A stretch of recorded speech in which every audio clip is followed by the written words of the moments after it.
ඉස්සෙල්ලාම ඔයාලට ඕන වෙන්නේ අහක දාන රෙදි කෑලි හරි ඒ වගේ දේවල්. ඔයාලට පුළුවන් ගෙදර මහලා ඒ ඉතුරු වෙච්ච රෙදි කෑලි ගන්න. මම මේ වගේ කොල්සට් ඇඳුමක් මහලා ඉතුරු රෙදි කෑල්ලක් මගේ. මෙහුම් ව්‍යාපාරයක් කරන ඔයාට නම් ඉතින් රෙදි තියෙනවනේ. සාමාන්‍යයෙන් අපි මේක මහනකොට අඟල් 4ක් විතර පළල පටියක් තමයි ගන්නෙ. ඔයාලට පෙන්වන්න හින්දා මම මැනලා පෙන්වන්නම් මෙහෙම අඟල් 4ක්.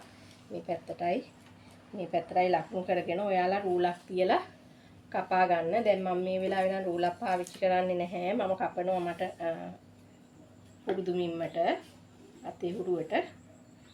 විදියට සාමාන්‍යයෙන් අඟල් 4ක් පළලට ගන්නකොට මේක අඟල් 45 60 වගේ ඔයාලට මේ රෙදි කෑල්ල දිග ගන්න පුළුවන්. අඟල් 45ක් තිබ්බනම් හොඳටම ඇති.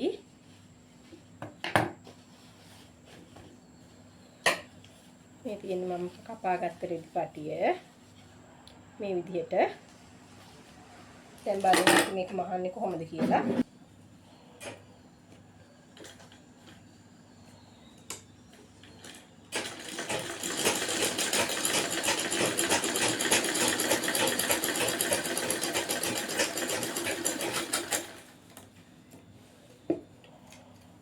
ඉස්සෙල්ලාම අපි කරන් රෙදි කෑල්ල මූට්ටු කරගන්න එක. හොඳ පිට කන පිට දෙක හොඳ පිට පැත්ත ඇතුළට තියලා කන පිට පැත්ත එකට තියලා ඒතකොට මේ වගේ පටියක් එනවා.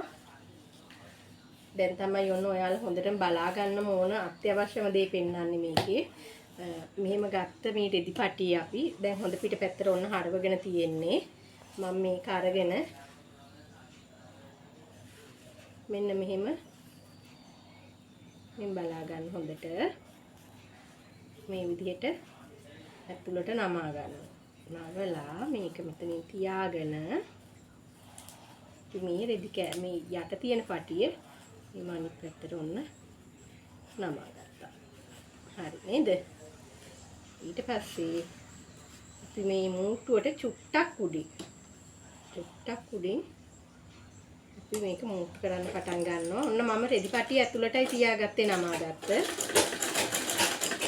මේ විදිහට මේ රෙදි පටිය ඇතුළු පැත්තට තියාගෙන මෙහෙම අපි ඇතුළට නමන රෙදි පටිය අහුවෙන්නේ නැති වෙන්නයි නමන්නේ.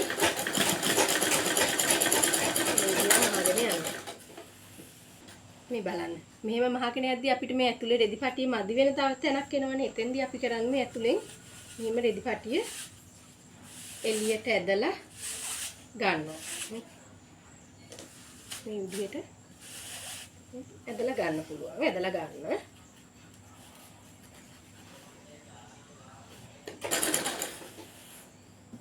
බලන්නකෝ මේ අපි මහපු පැත්ත හොඳ පිට හැරිලා එළියට එනවා. මේ පේනවා නේද ඔයාලට?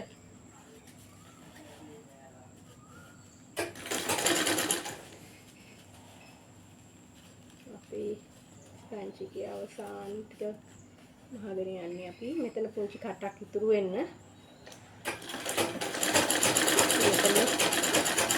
මතක ඇතුවම ඔයාලා මෙතන ටැග් කරගන්න.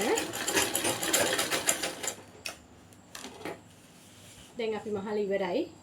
මේක මෙහෙම ඇද්දාම මම මොන හොඳ පිට හැරිලා ආවා. මේ තියෙන්නේ අපේ මෙහුම් කට. මෙතනින් තමයි අපි ඉලාස්ටික් එක ඇතුළට ඇතුල් කරගන්නේ. අපි මේකට ඉලාස්ටික් එක දාගන්න විදිහ තමයි දැන් මම ඔයාලට කියලා දෙන්න හදන්නේ. අපි සාමාන්‍යයෙන් ඉලාස්ටික් එක දාද්දී මේ ස්ක්‍රන්චි එකට ඉලාස්ටික් එක මැනගන්න මෙහෙම අපේ අත වටට තියලා මැණික් කටුව ළඟින් අත වටට තියලා ඊට වඩා අඟලක් විතර වැඩිපුර අඟලක් ගත්තා නම් ඇති. අඟලක් වැඩිපුර ගන්නවා. මේ පේනවනේ මම ගත්ත විදිහ මෙන්න මේ විදිහට ගන්නවා. අරගෙන මේක කපා ගන්නවා.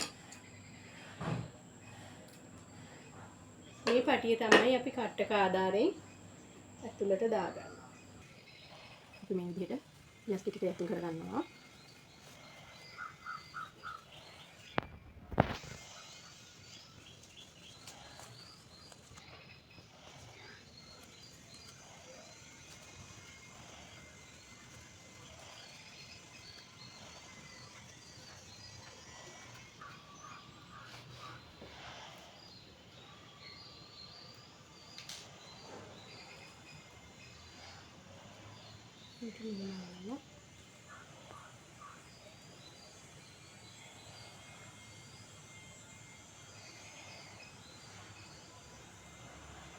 මේ විදිහට ගැටයක් දාගන්න. ඒතකොට මේක ලෙහෙන්නේ නැහැ.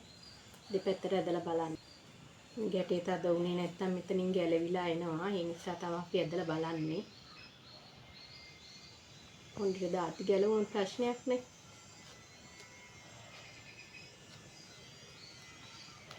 මම මේකට ගැට දෙකක්ම දා ගන්නවා වැඩි හොඳට.